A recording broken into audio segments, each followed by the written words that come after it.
فبأي آلاء ربكما تكذبان.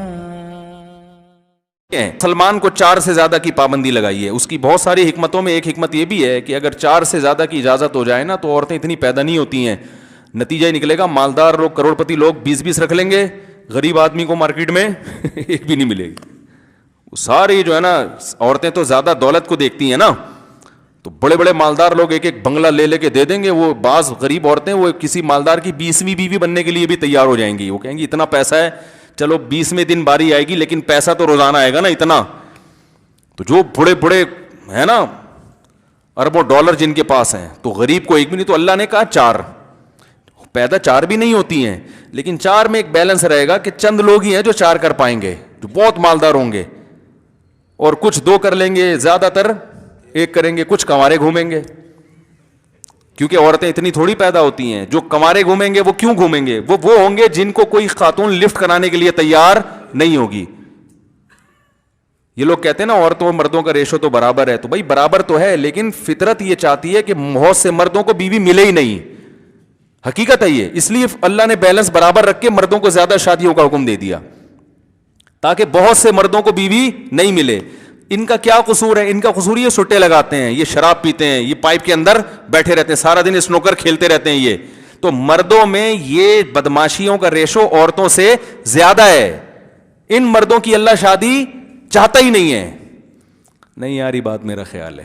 جو اللہ کو پتا تھا نا مرد اور عورتیں برابر تو ہوں گی, لیکن بہت سے مرد بے روزگار ہوں گے. عورت کے لیے بے روزگار ہونا کوئی عیب نہیں ہے. بہت سے مرد نشے کے عادی ہوں گے, بہت سے مرد چور ہوں گے, ڈاکو ہوں گے. تو اللہ چاہتے ہیں کہ جب معاشرے میں پتہ چل جائے گا کسی خاتون کو کہ یہ چور ہے تو نہیں کرے گی, وہ کسی کی دوسری بیوی بن جائے گی, اس کی پہلی بننے کے لیے تیار نہیں ہوگی. تو اس میں عورت کا فائدہ ہے. سمجھ رہے ہیں کہ نہیں سمجھ رہے؟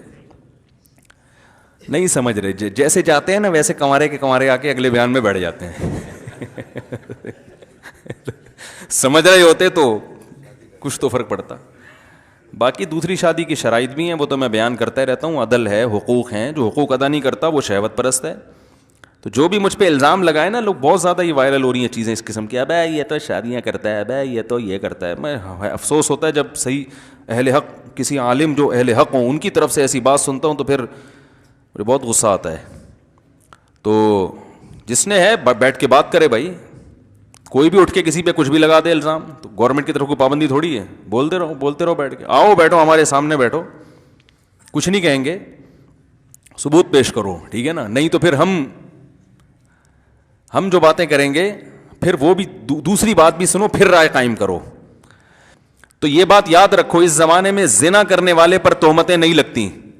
شادی جو کرے گا نا خدا کی قسم اس کو معاشرہ بھی ذلیل کرے گا, اس کے عیب تلاش کرے گا. اور بہت افسوس کے ساتھ کہنا پڑتا ہے, بعض, سب نہیں, بہت سے علماء بھی اس کے پیچھے پڑ جاتے ہیں افسوس کے بعد.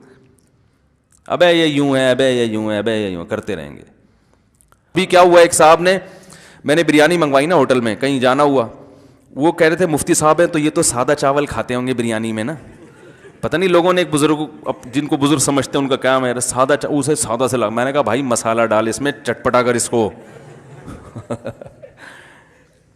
میں نے کہا ہم ہندوستانی لوگ ہیں, ہم چٹخارے دار چیزوں کے عادی ہیں. میں نے کہا اس کو ذرا لا لشپش قسم کا چٹخارے دار بنا اس کو. اور میں نے کہا تیری دیگ میں جتنی ہری مرچیں ساری ڈال کے لے آ. وہ پھر 1-2 لے کر آیا. میں نے کہا بھائی میں نے اردو میں کہا ہے جتنی ہری مرچیں ہیں نا دیگ میں ساری ڈال کے لے آ. میں نے کہا جب تک پسینہ نہ آئے نا مزہ تھوڑی آتا ہے. باقی یہ کہ اس سے ہاضمہ خراب ہوتا ہے, ہاضمہ گیا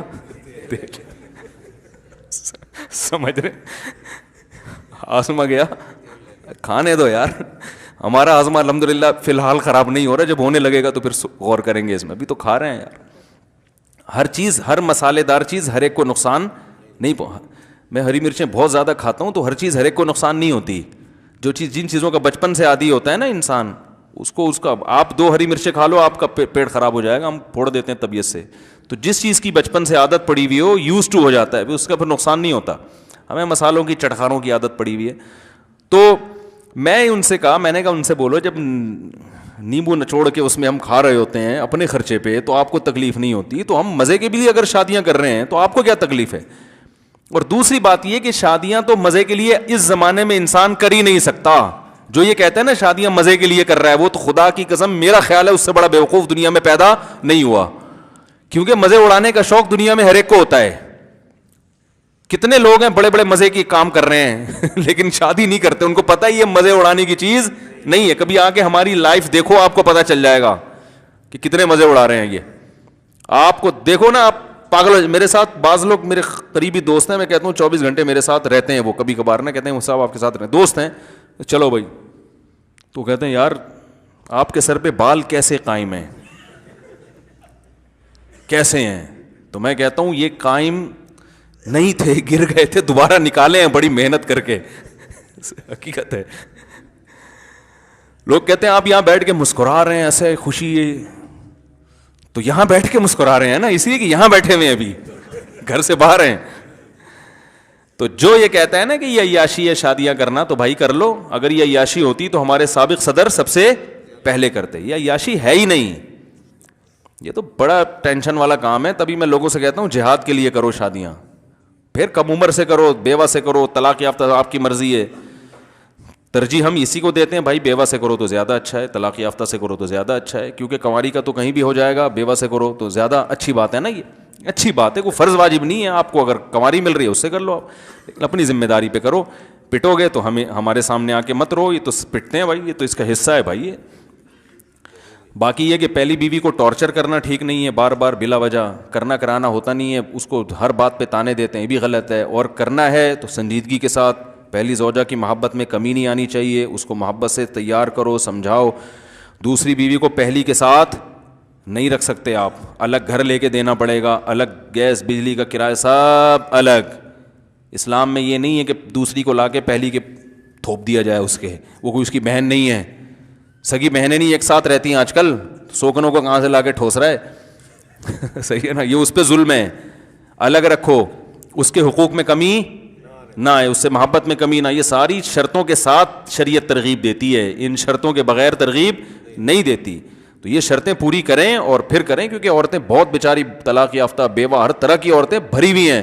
ہر گھر میں مسئلہ ہے یا نہیں ہے, جہاں بیٹی پیدا ہوتی ہے ٹینشن میں آ جاتے ہیں لوگ. تو خیر, اب میں اصل بات کی طرف آتا ہوں جلدی سے. اصل بات تو یہ تھی, اب میں دوسری بات کی طرف آتا ہوں ٹھیک, لیکن بیان کے لحاظ سے اب میں اصل بات کی طرف آتا ہوں.